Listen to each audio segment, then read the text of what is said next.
clouds of grey skies we stand tall. How much does this trial cost you? It's cost us roughly £8,000. And how do you feel about that? I don't suppose anyone likes the idea of spending that money for no reason at all, you know. Does it leave you broke, or how does it leave you? It doesn't leave us broke, but at the same time it's a lot of money to have to pay out when one is innocent, you know. A lot of people have got the impression from this trial that Clubland, London, is very tough.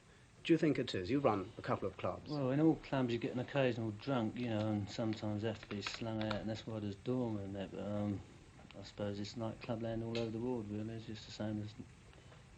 I don't suppose it can be that bad, as people won't go to them, really, would they?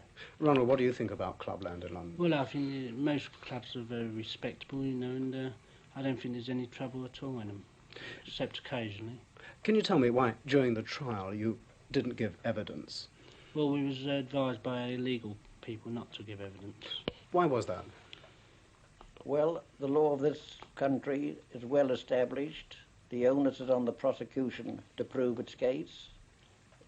Counsel for these two men and the third defendant were quite satisfied in their own mind, as I in my own humble way was as well, that the prosecution had not proved their case, and there was no obligation on these men to go and to make any answer to any of the allegations against them. What are you going to do now that it's all over? I like to have a bit of family life now, you know. I intend to get married in the near future. I did before this case, but it's put back over the case, and let's get married as soon as possible, you know. Ronald, what are you going to do now? Well, I'd like to go abroad for a short while, and then I'd like to be left alone.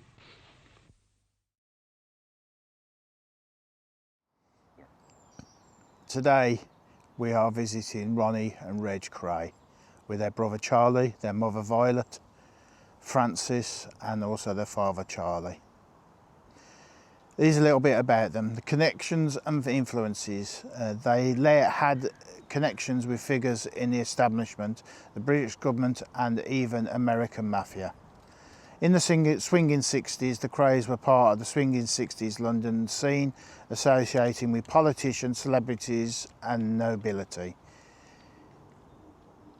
They were eventually imprisoned for murder in 1968. Ronnie Kray later suffered from paranoid schizophrenia and was institutionalised, while Reggie spent time in various prisons before dying in year 2000.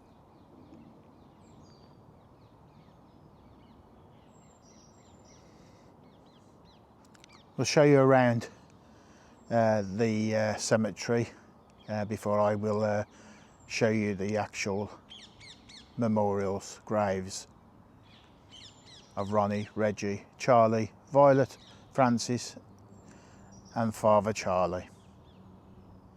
We are on North Road in Chingford Mount Cemetery looking for Ronnie and Reg Kray and Charlie and Francis's grave.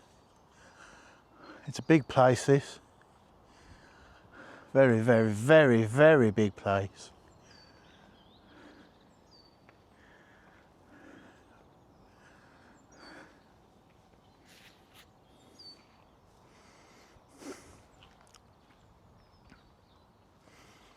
And we found them. The biggest memorial out the lot of them is for Francis.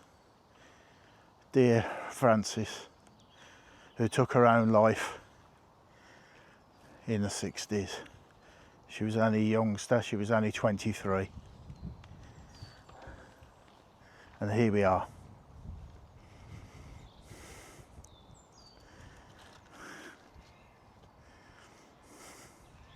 In loving memory of my dear wife Frances Kray, who passed away 7th of June 1967, aged 23. If I could write the beauty of your eyes, and in the fresh numbers, number all your graces, the age to come would say, this poet lies such heavenly touches, knee-touch, tuft earthly faces.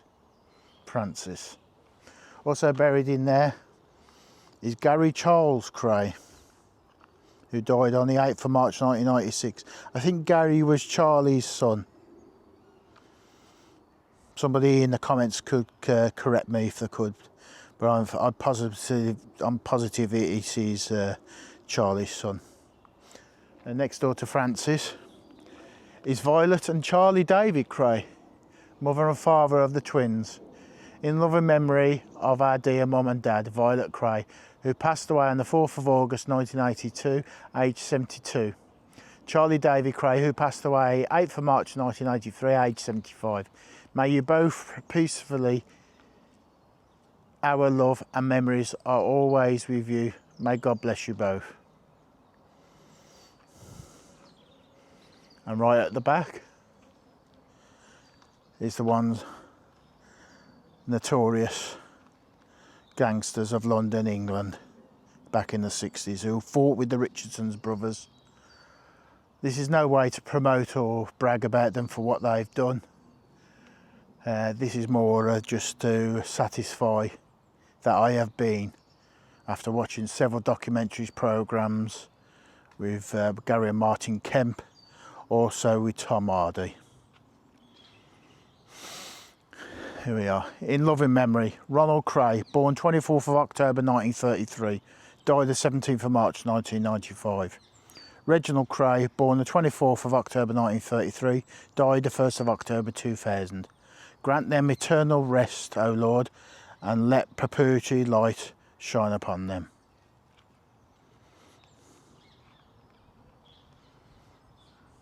Here we are.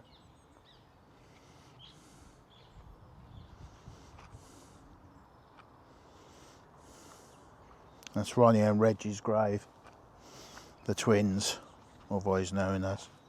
And next door is their older brother, Charlie James Kray, born the 9th of July 1927, died the 4th of April 2000, a much loved father and friend, now reunited with his son Gary and family. You are sadly missed by Diane and all of your dear friends. God bless you, Charlie. May the eternal light shine upon you.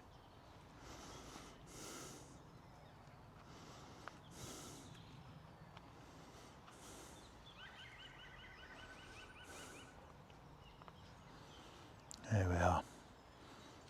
I'll do an out shot.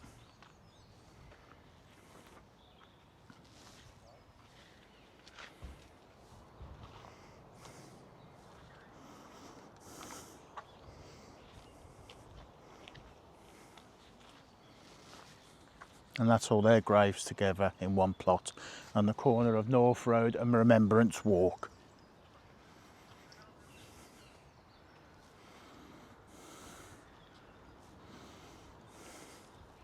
As I say, Francis has got the biggest headstone.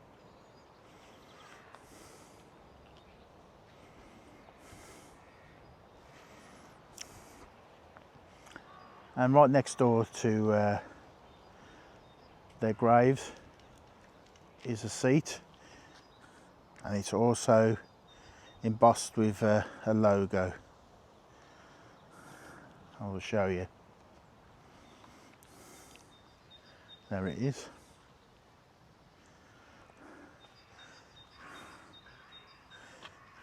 To the Kray family, may you all rest at be at peace. Love from Julie.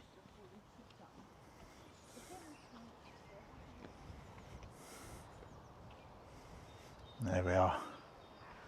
And this is the cemetery.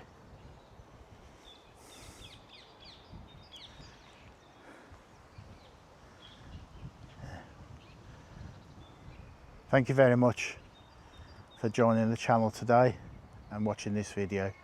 If you like this video, please leave a comment, a thumbs up, and if you want some more information, I can try and help you as much as possible. Thanks again. Take care.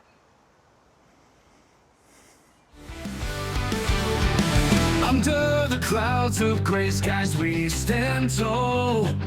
St. James roars, it's a glorious brawl. Black and white, our hearts and souls.